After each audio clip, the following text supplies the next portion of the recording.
तो हम बात करेंगे ओजोन डिप्लीशन की। ठीक है, तो सेकेंड लास्ट टॉपिक समझ सकते हो यार इन्वायरमेंट के अंदर। ठीक है, ओजोन डिप्लीशन की बात हमको करनी है और यहाँ पे हम बात करेंगे टोटल 10 क्वेश्चंस की बात करेंगे। ठीक है, 10 एमसीक्यूज की बात करेंगे। बहुत छोटा टॉपिक है यार, जल्दी खत्म हो जाएगा। ओजोन डिप्लीशन है ना, इसके बाद हम कुछ मेसिलिनियस टॉपिक्स की बात करेंगे। तो ओजोन डिप्लीशन के अंदर हमारे पास क्वेश्चन नंबर 1 क्या है यार, with reference to solar radiation management. हमको बात करनी है सोलर रेडिएशन मैनेजमेंट की। सोलर रेडिएशन मैनेजमेंट के बारे में हमसे करेक्ट पूछा गया है यार। It aim is to reduce the inflow of solar energy rather than to reduce global warming by reducing greenhouse gas emission। ये क्या करता है भाई, जो सोलर रेडिएशन मैनेजमेंट है वो जो इन्फ्लो है सोलर रेडिएशन का उसको कम करता है। बिकॉज आप समझना, ग्लोबल वार्मिंग क्या हो रहा है, गैस जो है वो एनर्जी को ट्रैप कर ले रहा है, लेकिन ये क्या करता है भाई, गैस को रिड्यूस नहीं करता। जो सोलर एनर्जी आ रहा है अर्थ के अंदर, इस जो अर्थ के अंदर रेडिएशन आ रहा है ना, जिसको ये गैस जो है हमारे पास वो ट्रैप कर लेते हैं, उसको ये नहीं देखता। ये क्या करता है, जो आने वाले जो रेस हैं सोलर रेडिएशन उसको रोकने की बात करता है। ये हमारे पास बिल्कुल सही बात है, सोलर रेडिएशन मैनेजमेंट है ना। कुछ जियो इंजीनियरिंग टेक्निक्स है यार, जैसे कि मिरर डाल देना, ये सब चीज़ें। ठीक है, तो वो सब चीज़ें हैं, बट थियोरेटिकल अप्रोच है यार।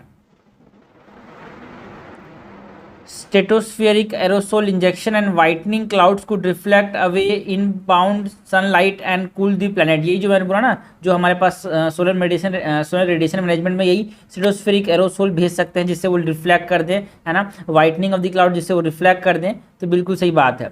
लो and thick cloud reflect short wave radiation back to the space. बहुत इंपॉर्टेंट चीज़ है, गलत मत समझना। देखो, जो लो और थिक क्लाउड्स होते हैं, मतलब सपोज करो ये ज़मीन है एंड यहाँ पे लो एंड थिक क्लाउड्स, लाइक हमारे पास जो बारिश करते हैं, जो rain bearing clouds, okay, rain bearing clouds, ये रिफ्लेक्ट कर देते हैं कि जो शॉर्ट वेव रेडिएशन से याद रखना, जो दुनिया से जो बाहर से आता है अर्थ के बाहर से, वो क्या होता है, शॉर्ट वेव रेडिएशंस होते हैं। एंड जो अंदर से निकलते हैं वो लॉन्ग वेव रेडिएशंस होते हैं, they are long wave radiation. And short wave radiation का एनर्जी ज़्यादा होता है यार।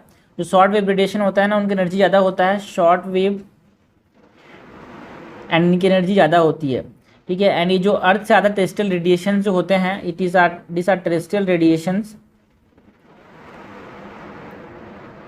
उनका लॉन्ग वेव लेंथ होता है एंड एनर्जी कम होता है। तो हमेशा याद रखना भाई, जो शॉर्ट वेव रेडिएशन होते हैं वो एनर्जी क्या करते हैं, मतलब जो शॉर्ट वेव बोलते हैं, दो तरह के क्लाउड्स होते हैं यार। यहाँ पे कन्फ्यूजन हो जाता है लोगों को, जो कि हमको नहीं होना चाहिए।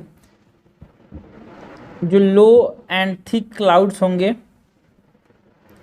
ये रिफ्लेक्ट करेंगे शॉर्ट वेव रेडिएशन को, है ना। ये शॉर्ट वेव रेडिएशन के बारे में ही बात की जाएगी। ठीक है, एंड जो हाई क्लाउड्स होंगे एंड थिन क्लाउड्स होंगे ना, वो एब्जॉर्ब कर लेंगे।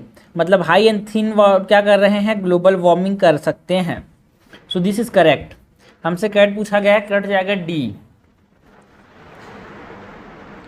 क्वेश्चन नंबर 2 है यार, recently ozone depletion is a high concern among environmentalist, observe the following effect of ozone depletion. हमको क्या बताना है, ओजोन डिप्लीशन के कुछ इफेक्ट्स बताने हैं, क्या क्या से हमको इफेक्ट्स देखने को मिल सकते हैं। एंड डैमेज इन डीएनए, और डीएनए म्यूटेशन कर सकता है क्या भाई, ये बिल्कुल कर सकता है यार, है ना। एक तरह से कार्सिनोजन, अगर से तो एक हमारे पास कार्सिनोजन से काम भी कर सकता है ये। डैमेज टू कॉर्निया का रेटिनल डिसीज, बिल्कुल सही बात है यार।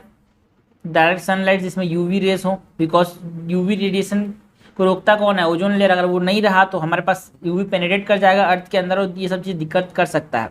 Decline in the forest productivity, भाई याद रखना, जो फॉरेस्ट प्रोडक्टिविटी होगी वो कम होगी कि बढ़ेगी, डिक्लाइन होगा क्या, बिल्कुल। बिकॉज आप समझना, जो फ्लावरिंग है, जो फोटोसिंथेसिस है, उसके लिए हार्मफुल है भाई ultraviolet rays. And reduce the survival rate of planktons in the ocean, बिल्कुल सही बात है। बिकॉज अगर ये हार्मफुल अल्ट्रावायलेट के साथ एक्सपोज करते हैं, उनको डिस्ट्रॉय कर देगा, उनके फूड अवेलेबिलिटी को भी अफेक्ट करेगा। एंड इनहिबिट फोटोसिंथेसिस, बिल्कुल सही बात है। It can damage the enzymes of photosynthesis यार, करेक्ट हमसे पूछा गया है। This all 5 are among the effect of ozone depletions. Question number 3 है, consider the following statement regarding greenhouse gas. हमको क्या करना है, ग्रीन हाउस गैसेस की बात करनी है। Carbon dioxide is the biggest overall contributor to the greenhouse gas. भाई सबसे जो ग्रीन हाउस गैस है वो हमारे पास कार्बन डाइऑक्साइड नहीं है भाई, जो biggest contributor is water vapour. ये हमेशा से रहा है, बट अभी थोड़ा सा कंसर्न में आ गया है ये। गलती भी मत करना भाई, लोग गलती करेंगे यहाँ पे। Nitrous oxide is only generated through natural resource and contribute to the greenhouse effect. देखो भाई, ये 3% नेचुरल रिसोर्स से मिलता है बोल रहा है, गलत बात है यार। है ना, सिर्फ और सिर्फ नेचुरल रिसोर्स से मिलता, गलत बात है। ये हमारे पास एग्रीकल्चर रेसिड्यूज से देखने को मिलता है, फ्यूल के कंबशन से देखने को मिलता है ना। नेचुरली मिलता है, माना कि जो बैक्टीरिया के अंदर जो नाइट्रोजन है, मतलब जो सॉइल के अंदर नाइट्रोजन है उसके ब्रेक डाउन से मिलता है। बट बर्निंग ऑफ, है ना, एग्रीकल्चर रेसिड्यू जिसको हम स्टबल बर्निंग बोलते हैं, उससे भी हमारे पास क्या होता है यार, हमारे पास नाइट्रस ऑक्साइड निकलता है, दैट इज N2O। हमारे पास फ्यूल के कंबशन से भी निकलता है, ठीक है, हमारे पास इंडस्ट्री से भी निकलता है। सो इट इज़ इनकरेक्ट यार। Black carbon harms the atmosphere as it stays in the atmosphere for decades. याद रखना है, थोड़ा सा कंफ्यूजिंग है, लोग सोचते हैं बहुत समय तक ब्लैक कार्बन रहेगा, भाई नहीं। ब्लैक कार्बन जो होता है कुछ शॉर्ट पीरियड ऑफ टाइम के लिए रहता है, लॉन्ग समय के लिए नहीं रहता यार, ठीक है। इंपॉर्टेंट चीज इसको याद रखना हमेशा, it stage not for decades but at short period of time.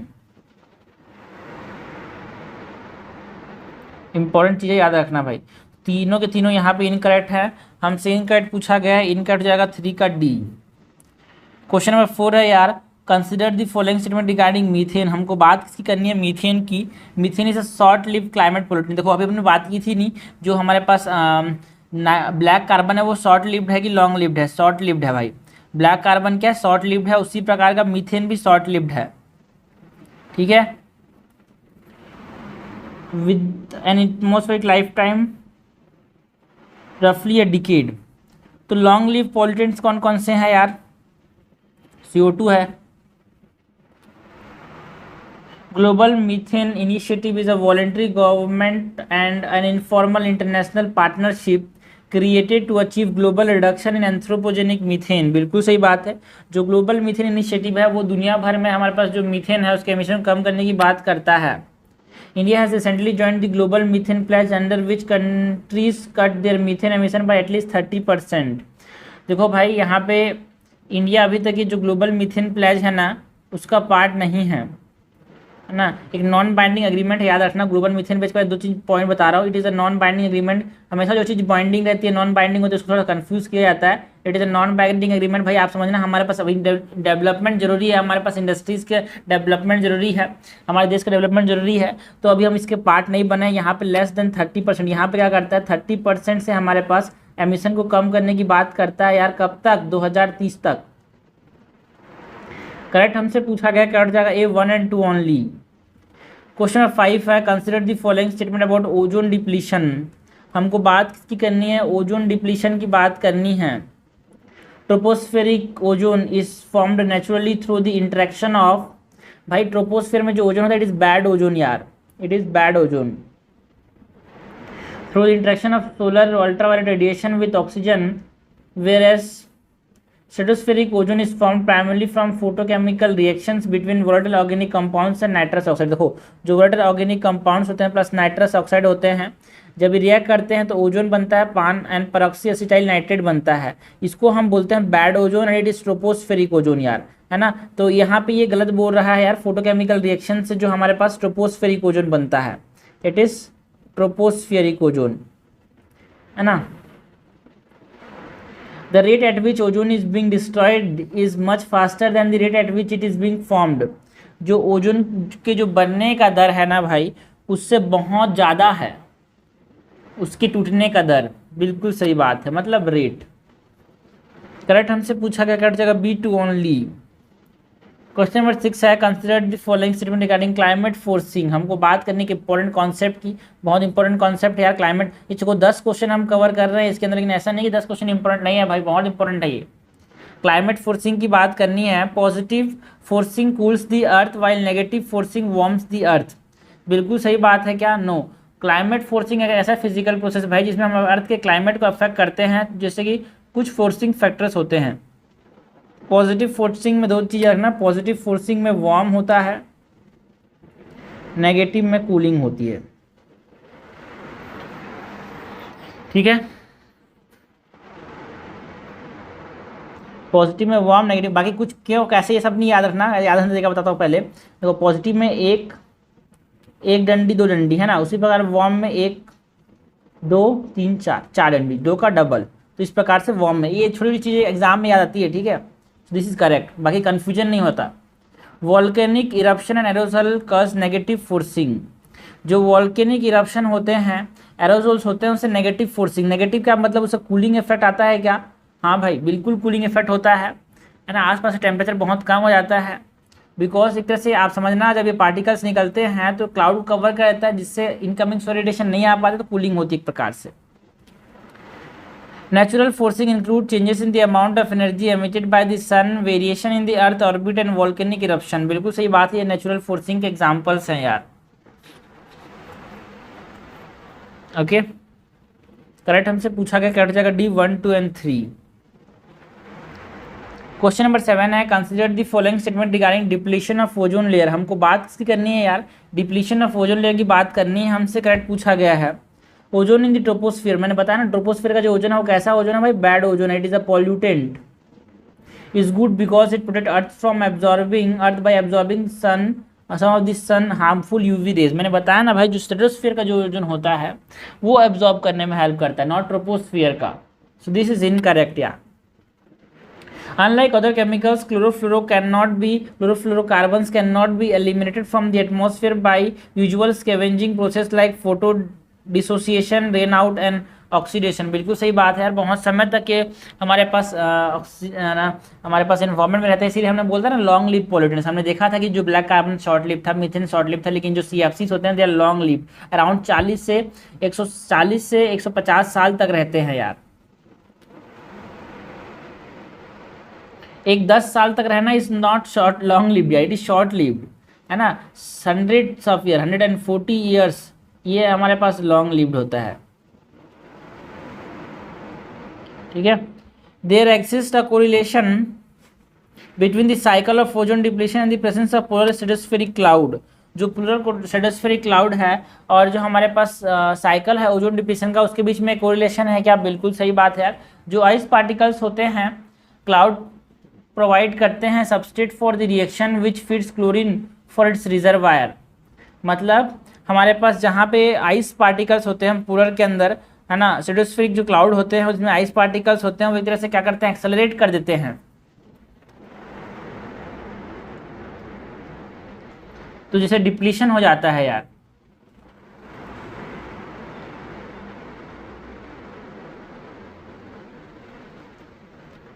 इसलिए पोल्स में ना हमारे पास ओजोन डिप्लीशन देखने को मिलता है। करेक्ट हमसे पूछा गया, करेक्ट जगह 2 and 3 ओनली। क्वेश्चन नंबर 8 है, consider the following statement regarding the Montreal protocol on the substance that deplete the ozone layer. तो ऐसा भी क्वेश्चन आ सकता है, आपसे पूछा जा सकता है कि भाई मॉन्ट्रियल प्रोटोकॉल किसके ऊपर है? तो Montreal Protocol is on the substance depleting ozone. लेकिन यहाँ पे हमसे क्या पूछा गया है? Under the Kigali agreement parties to the Montreal Protocol will phase down production and consumption of hydrofluorocarbons. जो किगाली अमेंडमेंट हुआ है इन द मॉन्ट्रियल प्रोटोकॉल, उसमें हम हाइड्रोफ्लोरोकार्बन्स को कम करने की बात करते हैं। बिल्कुल सही बात है यार। The protocol is to date the only UN treaty ever that has been ratified every countries on earth, all UN member state। जो किगाली एग्रीमेंट है एकमात्र ऐसा ट्रीटी है जिसको सारे के सारे कंट्रीज हैं उन्होंने अर्थ के अंदर जितने भी मेंबर कंट्रीज हैं UN के, वो सबने इसको रेटिफाई किया है। तो ओनली देख के गलत बात समझ लेना यार। India has failed to meet the phase out targets of all the ozone depleting substance as per the Montreal protocol schedule. ना भाई ना, इंडिया ने फेल नहीं हुआ, इंडिया कंप्लीट कर चुका है, सक्सेसफुल किया है, इंडिया ने सक्सेसफुल इंप्लीमेंट किया। जो ओजोन डिप्लीटिंग सब्सटेंस है ना, उनके रिगार्डिंग हमारे पास जो मॉन्ट्रियल प्रोटोकॉल था उसको हमने CFCs को एक तरह से फेज आउट करने की बात की है यार शेड्यूल के अंदर, ठीक है। हमारे पास जो कार्बन टेट्राफ्लोराइड है, तो टेट्राक्लोराइड है, ये भी हमारे पास एक ओजोन डिप्लीटिंग सब्सटेंस, इसको फेस आउट मिनट में हमारे पास हटाने की बात की है। तो ये सब चीज़ सही बात है ना। हमारे पास जो मिथाइल ब्रोमाइड हो गए, हैलोन्स हो गए, उसको हमारे पास जनरली अभी हमारे पास हाइड्रोक्लोरोफ्लोरोकार्बन्स को एक स्केड्यूल मैनर में फेस आउट करने की बात कर रहे हैं। तो India has not failed yet, India has failed बोल रहा है, गलत बोल रहा है यार। 1 and 2 इज करेक्ट। फोर्थ क्या है? Ozone depleting substance regulation and control amendment rules 2019 has been issued under the air prevention and control of pollution act. जो ozone depleting substance regulation and control of substance amendment rule 2019 में जो आया था वो environment protection act के अंदर आया था यार, 1986 का। तो करेक्ट हमसे पूछा गया है, सो दिस इज इनकरेक्ट ना, इनकरेक्ट हमसे नहीं, करेक्ट हमसे पूछा गया, करेक्ट हो जाएगा 1 and 2, आंसर हो जाएगा ए। क्वेश्चन नंबर 9 है यार, consider the following statement with reference to ozone layer depletion. हमको ओजोन लेयर डिप्लीशन के बारे में इनकरेक्ट पूछा गया है। The thickness and the thinning of the ozone layer are uniform all over the earth. यार समझना, कोई भी चीज़ यूनिफॉर्म कैसे होगी कि सब जगह थिकनेस सेम रहेगा, सब जगह थिनिंग भी सेम रहेगी भाई, गलत बात है। इट वेरीज, डे और लोकेशन पे भी वेरीज कर देता है, याद रखना, डे एंड लोकेशन पे ये वेरीज करता है यार। Ozone is present only in the upper most layer of the atmosphere. क्या ओजोन सिर्फ अपर मोस्ट लेयर मतलब स्ट्रेटोस्फीयर के अंदर ही पाया जाता है? भाई हमने देखा कि ट्रोपोस्फेरिक लेयर मतलब ट्रोपोस्फेरिक ओजोन भी पाया जाता है यार, इसको हम बैड ओजोन बोलते हैं, जो कि पेरोक्सीएसिटाइल नाइट्रेट मतलब जो वोलेटाइल ऑर्गेनिक कंपाउंड्स हैं हमारे पास जो है ना, वोलेटाइल ऑर्गेनिक कंपाउंड्स हमने देखा था ना, जो पेरोक्सीएसिटाइल नाइट्रेट कैसे बनता है भाई, वोलेटाइल ऑर्गेनिक कंपाउंड्स और नाइट्रस ऑक्साइड के साथ रिएक्ट करके भी हमारे पास क्या बनता है, पान एंड ओ मेरी जान, दैट इज ओजोन। ये हमारे पास bad ozone, it is bad ozone, it is the tropospheric ozone. So it is not only in the upper most layer of the atmosphere but also in the ground level, जो कि photochemical reaction से बनता है sunlight की presence में। The Kyoto Protocol is seen as a landmark environmental agreement that aims to regulate the production and consumption of almost 100 man-made chemicals refers to as the ozone depleting substance। क्या Kyoto protocol जो है वो हमारे पास ozone depleting substance के लिए था भाई? No, it is not Kyoto protocol, it is Montreal protocol. जो क्योटो प्रोटोकॉल का था वो तो हमारे पास एक तरह से इन्वायरमेंट के ऊपर था, जो क्या की बात करता है यार, इंटरनेट बट डिफरेंशियल है ना, कॉमन बट डिफरेंशियल रेस्पॉन्सिबिलिटीज़ की बात करता है, नॉट अबाउट ओजोन डिप्लीशन। तो इन कट हमसे पूछा गया है यार, इन कट तो तीनों के तीनों हैं, आंसर हो जाएगा 9 का डी। क्वेश्चन नंबर 10 है polar stratospheric clouds. Okay, polar stratospheric clouds और नेक्रीशियस क्लाउड का ozone depletion in view of this consider the following statement. हमने वही बात की थी कि जो पोलर स्ट्रेटोस्फेरिक क्लाउड होते हैं या फिर नेक्रीशियस क्लाउड होते हैं contain water and hydrochloride only which facilitate the supply of chlorocarbons. याद रखना भाई, जो हमारे पास पोलर स्ट्रेटोस्फेरिक क्लाउड होते हैं ना, उनमें वाटर होता है, nitric acid and sulphuric acid होता है, एंड ये जो क्लोराइड कैटलिस्ट जो होते हैं ना, वो क्या करते हैं, ओजोन डिप्लीशन को एक तरह से एनहांस कर देते हैं। And the compound convert reservoir compound into reactive free radical. जो हमारे पास वाटर हो गया, यहाँ पे वाटर जो है, नाइट्रिक एसिड जो है, सल्फ्यूरिक एसिड जो है, ये क्या करते हैं, फ्री रेडिकल्स में कन्वर्ट करते हैं। रिजर्वायर है भाई, उसको फ्री रेडिकल्स में कन्वर्ट कर देते हैं, जैसे कि ClO एंड ClO। इसमें जब कन्वर्ट करते हैं तो ये क्या करते हैं, ये जो रेडिकल्स हैं ये क्या करते हैं, ओजोन को डिप्लीट करते हैं। So does not contain only hydrochloric acid and water, यहाँ पे nitric acid, sulphuric acid and water होता है। This cloud are form throughout the year over the poles. देखो भाई, ये तभी बनते हैं विंटर के अंदर, जब पोलर वर्टेक्स बनता है ना, तभी ये हमारे पास जो पोलर स्ट्रेटोस्फेरिक क्लाउड है वो बनते हैं।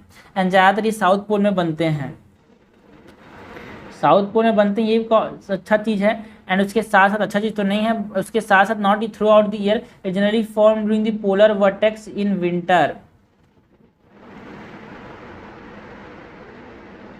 तो करेक्ट हमसे पूछा है, करेक्ट तो कोई सा भी नहीं है भाई, 10 का आंसर हो जाएगा डी। तो यहाँ पे हमने थोड़े मोड़े इंपॉर्टेंट क्वेश्चंस देखे भाई, जो कि थोड़े मोड़े नहीं, बहुत ज़्यादा इंपॉर्टेंट क्वेश्चन है, ठीक है। सो ये जरूरी है,